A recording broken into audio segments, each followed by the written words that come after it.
Bienvenue à tous dans ce tuto réservé essentiellement aux débutants qui découvrent Photoshop CS5, voire aux initiés de base pour qui ce peut être un bon rappel. Donc l'avantage qu'il y a avec Photoshop, c'est qu'il s'adapte automatiquement à votre style. Soyez ordonné ou complètement désorganisé, ça n'a aucune importance.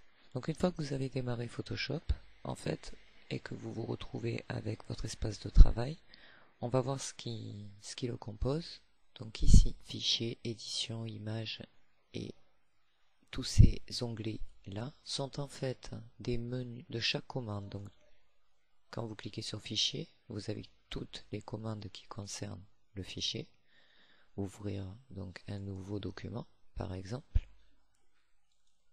ou bien aller l'ouvrir quelque part sur votre ordinateur, etc. etc. L'édition, à nouveau un menu contextuel, et ce pour tous les onglets de la barre des menus. Là, des raccourcis intéressants, en l'occurrence il faudrait voir ce qu'est Bridge, ce qui vous permet d'ouvrir votre base de données en ce qui concerne vos fichiers et vos photos. Et là, le mini Bridge qui vous l'ouvre en tout petit, qui se retrouve aussi ici dans le panneau des palettes ancrées que l'on verra par la suite. Voilà, là vous avez donc l'icône pour afficher les extras qui seront par la suite utilisés avec les repères, les grilles ou les règles. Là, sur cet onglet, vous avez comment réorganiser votre document.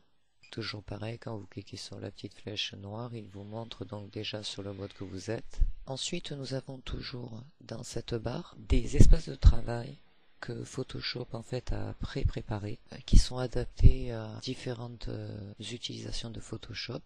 Donc, je vous précise en même temps qu'en vous mettant ici, vous pouvez redimensionner votre barre donc d'application, la développer, mais cela va réduire forcément les propositions de menu, de réglage. Donc on va voir ça tout de suite. Je me mets en double flèche, je reste clic et j'étire.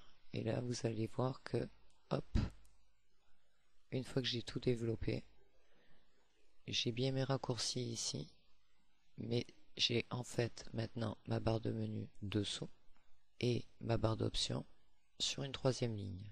Personnellement, je préfère travailler comme ça, ce qui permet de ne pas se tromper.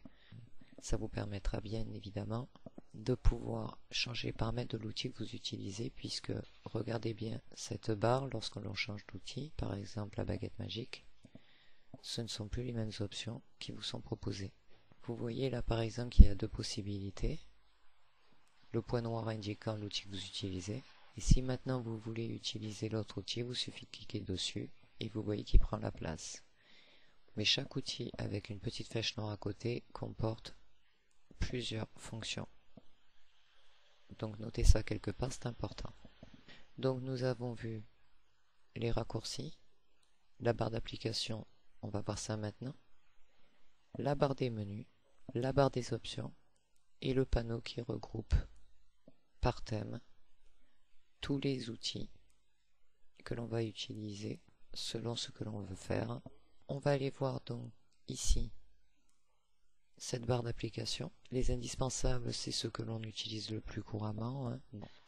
Puisqu'on en est dans le panneau des palettes ancrées, on va vite voir que même si ici vous avez des icônes et qu'ici la palette est donc ouverte ou développée comme vous voulez, vous allez voir qu'on peut faire la même chose, à savoir que si vous cliquez sur la petite flèche qui est ici, juste là, hop, vous ramenez à l'état d'icône. Toutes les palettes pouvaient gagner de l'espace, ce qui est un petit peu le but de l'espace de travail. On ne peut pas afficher bien évidemment toutes les palettes, il y en aurait trop, mais vous pouvez y accéder par le menu Fenêtre. Et ici, vous avez toutes les palettes que vous pourriez vouloir ouvrir et elles se rajouteraient automatiquement. Par exemple, caractère, elle n'y est pas. Vous cliquez sur caractère, la palette s'ouvre, elle se développe automatiquement. Bien sûr, le deuxième thème est paragraphe, ce qui est assez logique. Et bien, vous le réduisez. Et ici, vous voyez bien que vous avez l'icône caractère. Si on clique dessus, il se développe. Et là, on le referme. Vous pouvez déplacer un panneau en restant clic dessus, vous voyez, tout comme vous pouvez décrocher une palette, des palettes ancrées, par exemple couleur, vous restez clic dessus et vous le sortez. Vous pouvez positionner en restant clic toujours où vous voulez, un trait bleu vous indique où vous allez le mettre, par exemple ici, vous ne voulez pas et vous voulez le mettre plutôt sous réglage et masque, voilà. Et toujours pareil, en l'ouvrant, vous ouvrez la palette avec les thèmes qui se regroupent, que l'on peut à nouveau refermer par là. Vous étiez dans les indispensables, vous ne vous rappelez plus des réglages de base, c'est un repère pour vous, il vous suffit de cliquer ici. Vous êtes bien sur les indispensables, vous descendez jusqu'à réinitialiser les indispensables, vous cliquez. Tout comme les palettes ancrées ici qui regroupent différentes palettes, vous avez ici, dans le panneau des outils, une double flèche. Vous voyez mon curseur se change en doigt. Si vous cliquez dessus, et bien en fait, ça vous regroupe toujours par thème les outils. Donc vous voyez qu'ils sont séparés par un trait. Donc là c'est tout ce qui touche à la sélection, le recadrage, autant d'outils qu'on pourra développer par la suite dans d'autres tutos. On va aller voir donc les autres espaces de travail que nous propose Photoshop. Là on verra ça après, mais vous verrez que vous pouvez créer votre propre espace de travail. Photoshop lui vous propose par exemple la conception de cartes ou de fonds, etc. Vous avez l'espace peinture, donc la nuancier, les formes prédéfinies, puisque vous pouvez utiliser différents pinceaux. Les formes prédéfinies se trouvent ici. Ce sera à voir aussi plus tard. L'espace photographie, toujours avec l'icône donc mini bridge, historique. Là, c'est le script, c'est-à-dire quand vous enregistrerez des manipulations que vous répétez. Et sources de duplication qu'il faudra voir par la suite aussi. Là, vous avez l'espace 3D. Mouvement, donc là, on fera aussi un tuto sur information.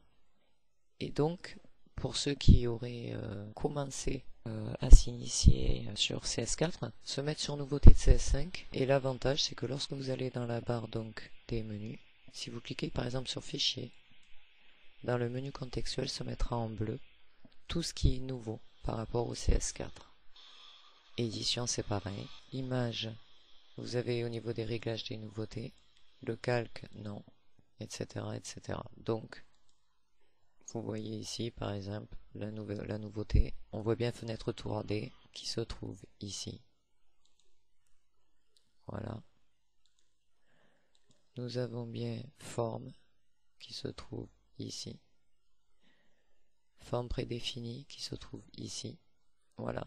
Pour ce qui est de l'espace de travail, vous avez vu de quoi il en retournait. Maintenant, on va créer un espace de travail, juste pour que vous puissiez au moins utiliser tout ce que je viens de vous montrer. Donc pour cela, basez-vous sur les indispensables, vous réduisez en icône et allez dans Fenêtre pour ajouter ce que vous voudriez. Donc vous faites un essai par exemple avec paragraphe, hop, la palette est bien ouverte avec ces deux thèmes, on la réduit à l'état d'icône, paragraphe, on va la défaire et la placer dessous la dernière palette, et maintenant on va faire clic sur double flèche, nouvel espace de travail, on va mettre test espace travail, vous le voulez dans le menu pour y accéder plus rapidement, et vous faites enregistrer. Il se trouve bien ici. Vous vous retrouverez bien avec votre paragraphe ici et votre nouvel espace de travail.